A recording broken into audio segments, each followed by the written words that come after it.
Leia a Bíblia em um ano. Dia 92. 1 Samuel, capítulos 30 e 31. Davi vence os amalequitas. Quando Davi e os seus homens chegaram a Ziclague, no terceiro dia, os amalequitas haviam atacado Neguebe, devastando e incendiando a cidade de Ziclague. Tomaram como cativas todas as pessoas que lá estavam, mulheres, homens adultos, jovens e idosos. A ninguém mataram, mas os levaram consigo, quando decidiram seguir o seu caminho. Logo que Davi e os seus homens chegaram à cidade, observaram que ela fora totalmente queimada e que as suas mulheres, os seus filhos e as suas filhas tinham sido sequestrados. Então Davi e todos os que estavam com ele prorromperam em exclamações de horror, brados de dor e prantos, e choraram até se esgotarem as suas lágrimas. As duas mulheres de Davi, da mesma forma, haviam sido levadas presas: Ainoã, da cidade de Jezreel, e Abigail, de Carmelo, que fora esposa de Nabal. Davi ficou profundamente triste e angustiado. Seus próprios seguidores estavam tão amargurados com o sequestro de seus filhos e filhas que falavam em apedrejá-lo. Davi, entretanto, encontrou ânimo em Yahvé, o Senhor, seu Deus. Então declarou Davi ao sacerdote Abiatar, filho de Aimeleque: Rogo-te, traze-me depressa o éfode, colete sacerdotal. Abiatar o trouxe a Davi, e ele perguntou ao Senhor: Perseguirei a esse bando de invasores? Alcançá-lo-eis? E a resposta foi: Sim, persegue-os, porque certamente os alcançarás e libertarás os prisioneiros. Davi partiu com 600 homens que estavam com ele, e chegaram à torrente de Besor, onde permaneceram alguns, porquanto cerca de 200 deles estavam absolutamente sem forças para atravessar o ribeiro. No entanto, Davi e 400 homens continuaram a perseguição. Encontraram um egípcio no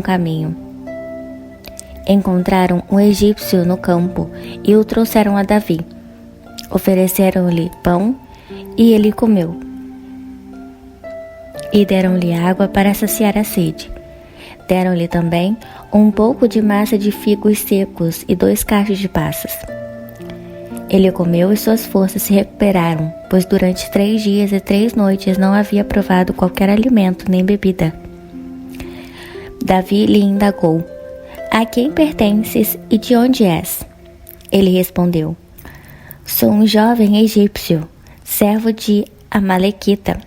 Meu senhor me abandonou quando adoeci há 3 dias.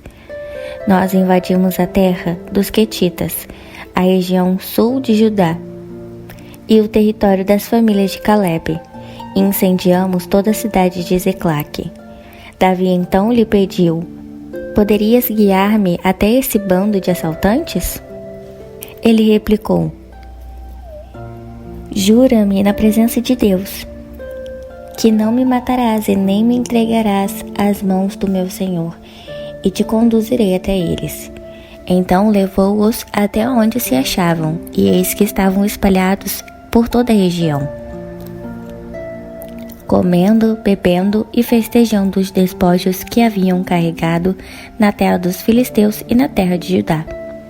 Davi os atacou de surpresa e os massacrou desde a alvorada até a tarde do dia seguinte. Aleluia. Ninguém escapou, exceto 400 rapazes que fugiam montados em camelos. Assim, Davi recuperou tudo quanto os amalequitas haviam tomado. Também libertou as suas 2 esposas, de modo que nada lhe faltou. Davi levou de volta todos os filhos e todas as filhas de seus soldados e todos os seus objetos, fossem grandes ou pequenos, roubados pelos amalequitas. Davi ainda lhes tomou todos os seus próprios rebanhos e manadas, e a tropa os conduziu adiante do outro gado, e exclamavam: Este é o despojo de Davi. Davi divide os despojos. Então Davi foi ao encontro dos 200 homens que estavam exaustos demais para segui-lo e tiveram que permanecer junto ao ribeiro de Besor. Eles saíram para aclamar Davi e os soldados que estavam com ele. Ao se aproximar com a sua tropa, Davi os saudou. Mas alguns homens avarentos e de mau caráter que tinham ido com Davi protestaram: visto que eles não vieram conosco, é justo que nada dos despojos que conquistamos lhes deve ser entregue, exceto a cada qual sua mulher e seus filhos. Que os recebam e se vão. No entanto, ordenou Davi: de modo algum, irmãos meus, não agirei assim com o que nos deu Yahvé. O Senhor nos protegeu e entregou em nossas mãos todos os assaltantes que vieram contra nós. Aleluia. Quem com sensatez concordaria com o que estais desejando?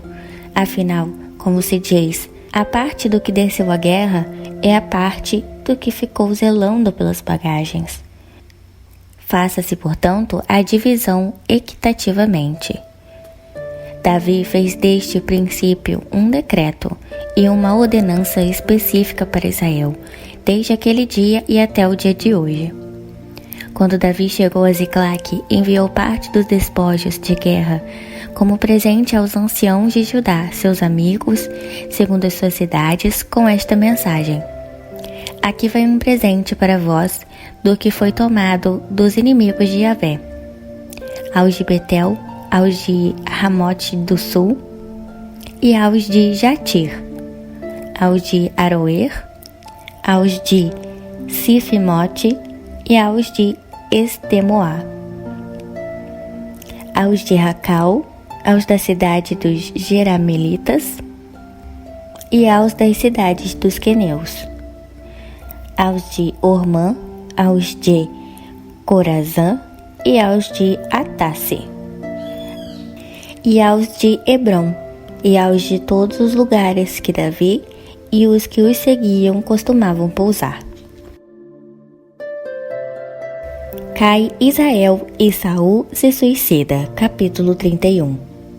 E aconteceu que, em combate com os filisteus, os soldados de Israel foram postos em fuga, e muitos caíram mortos no monte de Gilboá.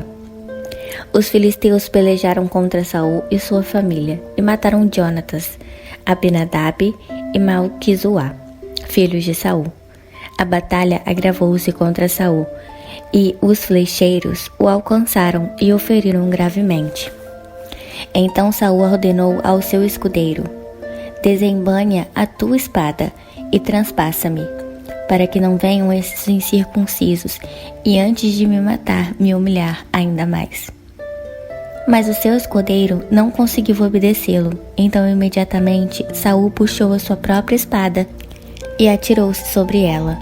Assim que o escudeiro constatou que Saul estava morto, lançou-se de igual modo sobre a sua espada e também suicidou-se ao lado do seu rei. E assim sucedeu que Saul, seus 3 filhos, seu escudeiro e todos os seus soldados morreram naquele dia. Quando os israelitas estavam no outro lado do vale e além do Jordão, viram que os homens de Israel haviam fugido e que Saul e seus filhos estavam mortos. Abandonaram as suas cidades e fugiram. E os filisteus vieram e se estabeleceram em suas moradias. No dia seguinte, quando vieram para despojar os que haviam morrido, os filisteus acharam os corpos de Saul e de seus 3 filhos estirados no monte de Gilboá. Então cortaram a cabeça de Saul e o despojaram de suas armas, e enviaram mensagens por toda a terra dos filisteus, a fim de proclamarem a notícia nos templos de seus ídolos e entre o seu povo. Expuseram as armas de Saul no templo de Astarote, e pregaram o seu cadáver decepado da cabeça nas muralhas de Bet-Sean. Quando os habitantes de Jabes de Gileade tomaram conhecimento do que os filisteus haviam feito a Saul e aos seus. Os mais corajosos dentre o povo foram durante a noite a Bet-seã. Tiraram da muralha os corpos de Saul e de seus 3 filhos e os levaram para a cidade de Jabes, onde os cremaram. Depois recolheram os seus ossos e os enterraram debaixo da tamargueira de Jabes e jejuaram durante 7 dias.